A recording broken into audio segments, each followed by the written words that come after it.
1, 2, 3, My baby don't mess around because she loves me so, and this I know for sure. Okay, so today we're going to get a little serious and talk about difference and dominance in society by looking at the collective identities of asylum seekers in Australia. Now, this is a very sensitive issue as everybody has his or her own opinions, so we're not going to look into it too much, but instead look at a particular article I found on the ABC News website back in April this year. Now, the article is about a riot that took place in Sydney's Villawood Detention Centre. Many of the rioters had just had their applications for asylum rejected. Overall, there were approximately 9 buildings burned down, while firefighters and police were attacked. Immigration Minister Chris Brown said Australians have the right to be angry at those who have conducted this sort of damage. I share their anger. He also said that the government needs to put in place immediate sanctions on those who behave in a violent way. Now, in this situation, the Australians are dominant and asylum seekers are different. We can see that Australians are being told not to tolerate their behaviour.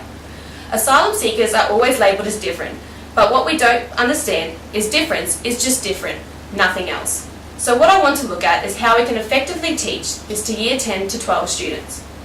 So today I have asked my very good friends, Dr. Stevens and Miss Merriman, a high school teacher from one of the Australian schools, to come in and discuss with us how through schooling our students can be taught about difference and how to be tolerant of those we feel are not like us. Hopefully, by introducing this into schools, maybe in the future we can teach society to be tolerant. So now I would like to give a warm welcome to Miss Merriman, who will give us her opinion on what techniques she will use to mediate difference and dominance in the classroom from the event of the asylum seekers. Good morning, Miss Merriman. Go. Hi Helen, I'm honoured to be here today. So as an educator, I'm going to use both a theoretical and practical method to mediating difference and dominance among grade 10 to 12 students. The distance between us who have an Australian identity and those who do not is known as the difference associated between us. Difference is a mix of locations that are not at either end of the binary opposites where individuals are categorised into particular groups. However, are located in the area known as the zone of difference, or the area between the two categorised points. In reference to asylum seekers, they as individuals are moving themselves from the norm, or being the self, to becoming the other. Therefore, as individuals, their identity is transforming. This zone of difference can identify a sense of diversity.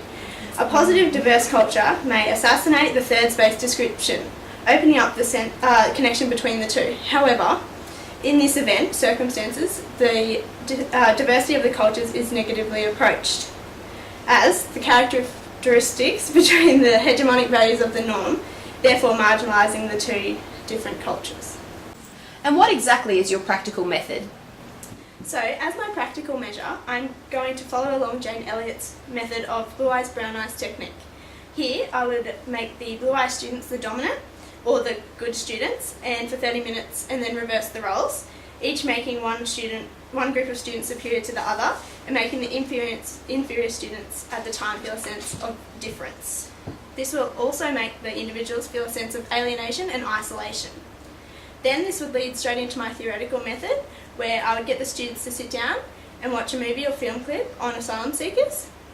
As they have just had the asylum seek treatment done to them, however in a different context, I would then ask them to write something along the lines of an autoethnography on how they felt about the situation, or their feelings and reactions according to the event. I would ask the students if they felt different or undervalued in any way, or if they felt that the students in as good were dominant over them. And how do you address asylum seekers from the viewpoint of collective identities? Well, this initially shows that a collective identity will never be formed, but instead it will encourage us Australians to be intolerant of those who are different. So now we are going to talk to Dr. Stevens about what she would hope to draw out of the event that might assist learners deepen their understanding of difference. Thanks, Helen. Well, in cooperation with the teaching technique, an excellent representation of difference and dominance confronts the adolescent. This method is a logical and positive approach to the elderly students, as segregation from others for no logical reason and placing both groups into superior and isolated circumstance, displaying an everyday context of zone of difference. This technique is strong and engaging for the students, highlighting different, overall deepening their understanding. This event is clearly presented because as a society we alienate the individuals to detention centres and disallow them into our space. The teaching techniques allows the classroom of students to feel the emotions and isolation of being the other in a society and feeling as the rejected asylum seekers do.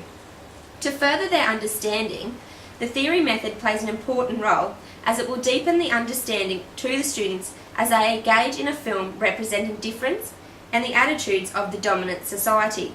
The sitting down and critically analysing themselves and how their identity was impacted upon will allow the students to have a directly related location to the asylum seekers. What potential does the event hold for critical engagement of various identity locations and senses of self? Well, Helen, this critical engagement of difference and dominance is potentially allowing students to physically and theoretically engage in their own identity. Self is your identity and how you perceive yourself in a society and all the things around you that identify you.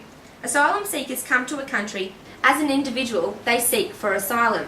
The event identifies the axis of identity, which is the margin between self and other, Australian residents and asylum seekers. This margin is the zone of difference, which are all characteristics that make an Australian different to an asylum seeker. Therefore, this critical engagement of the event positively allows individuals to identify this complex process of identity. It presents self and other and explains this space between the two. Alright, now ladies, how might the asylum seeker event allow you to work to reduce discrimination in the community and in the classroom? Well, via this event, the incorporation of this idea of the third space is initialised, where diverse cultures can come together and meet as one. Within a school community, as discussed and techniques were put forward, educators have the ability to engage students with difference and help individuals comprehend difference in a positive manner, therefore reducing discrimination to others. Also, by any teacher choosing not to make students feel accepted by using such strategies of incorporating only their interest into the class curriculum, will put forward that each individual identity is unique and different, but it doesn't mean that any student needs to be treated any differently. Also, by creating a space in which almost every individual feels comfortable, where they can feel a sense of home, will help create a central place where identity formation can occur, and mediation between the development of axes of identity can generate an understanding of difference and dominance. This will in the long run result in the disadvantages and marginalisation of groups within the community and the classroom being moderated, as more individuals will have a greater understanding of dominance and difference, therefore diminishing discrimination. So I hope this has given everybody today a little insight into the issue of difference and dominance in society. Everyone fits into his or her own collective identity, and hopefully in the future we will learn to be more tolerant of those who are seen as different. As I am sure you all know, education plays a huge role in persuading today's children. Therefore, I am sure if these effective teaching methods are introduced into the schooling curriculum and students are first-hand witnesses of the feeling of being isolated and alienated, or just seen as different, then students will be able to master the technique of tolerance. This is all for today, folks, and a very big thank you to Miss Merriman and Dr. Stevens for coming in today. Now let's dance! But does she really wanna, but can't stand to see me walk out the door?